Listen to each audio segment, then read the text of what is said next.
খুবই খারাপ অবস্থা হয়, তাহলে আমার একটা আপনারা নিশ্চিত থাকতে পারেন আমি যেভাবেই হোক সশরীরে আপনাদের মাঝে হাজির হব। আমি চেষ্টা করবো আমার সর্বস্ব দিয়ে যাদের জন্য আমি শপথ নিয়েছিলাম তাদের পাশে দাঁড়ানোর।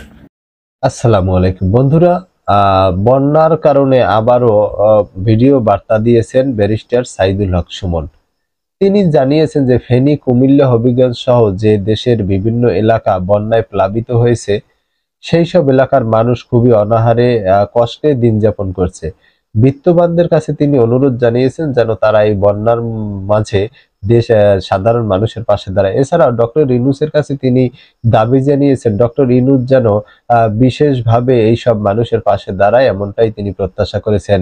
এছাড়াও তিনি বলেছেন যে যদি পরিস্থিতি তাদের এলাকায় এখনো মোটামুটি ভালো আছে, অর্থাৎ পানি হয়েছে কিন্তু পানি হচ্ছে যে বাঁধগুলো আছে বাঁধ বেয়ে পড়ছে, কিন্তু বাঁধ যদি ভেঙে যায় তাহলে পরিস্থিতি আরো খারাপ হয়ে যাবে।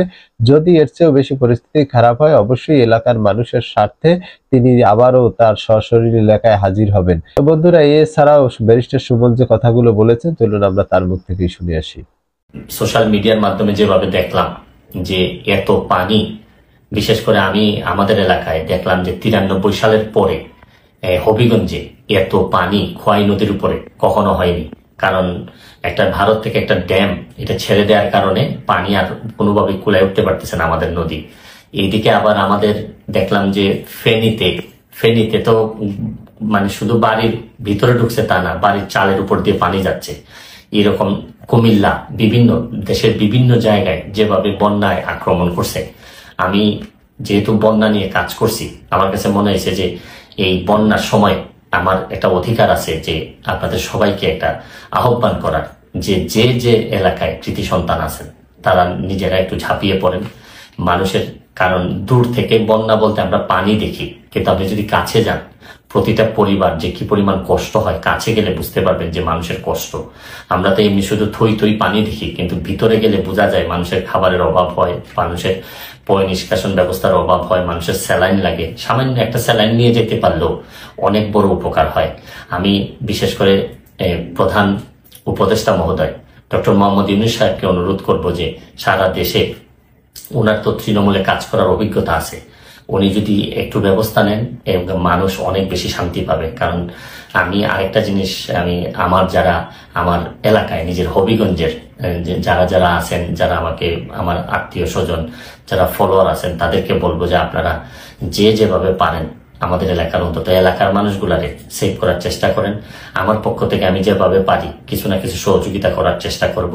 কারণ সবাই একসাথে দাঁড়াইলেই দেশের যে কোনো দুর্যোগে আমরা মানুষের কল্যাণ কিছু করতে পারবো। আমরা বহু মানুষ আছি, হয়তো মানুষ একটু বিপদে পড়লেই কাজে আসতে পারি, হয়তো আমরা চেয়ে ঘুরে বেড়া না, আমরা হয়তো অনেক বেশি প্রতিবাদকারী না বা সব জায়গায় দাঁড়ায় যেতে পারি না, অনেক লিমিটেশন নিয়েই মানুষ হিসাবে বেঁচে থাকি। তারপর চেষ্টা করেন যে সবাই মিলে অন্তত বন্যা দুর্গতরে সবকিছুর ঊর্ধ্বে উঠে বন্যা যারা দুর্গত তাদের পাশে দাঁড়াবেন, এইটুকু আমার আপনাদের কাছে আহ্বান, আপনাদের কাছে চাওয়া। তারপর আমি একটা জিনিস বলি যে খুব খারাপ, এখনো আমাদের এলাকায় নদী ভাঙ্গন দেখা দেয়নি, নদীর চারদিকে পানি পড়তেছে।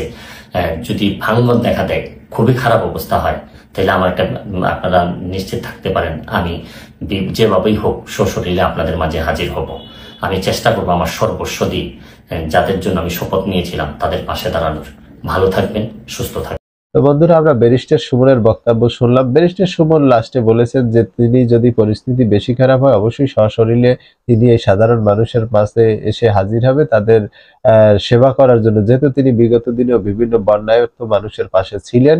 তো আপনারা বন্ধুরা কি চান যে ব্যারিস্টার সুমন তিনি সশরীরে বাংলাদেশে আসুক এবং বন্যার্থদের পাশে হাজির হোক? অবশ্যই আপনি আপনার মূল্যবান মতামত কমেন্ট বক্সে কমেন্ট করে জানাবেন। দেখা হবে আগামী ভিডিওতে, সেই পর্যন্ত ভালো থাকবেন। আল্লাহ হাফেজ।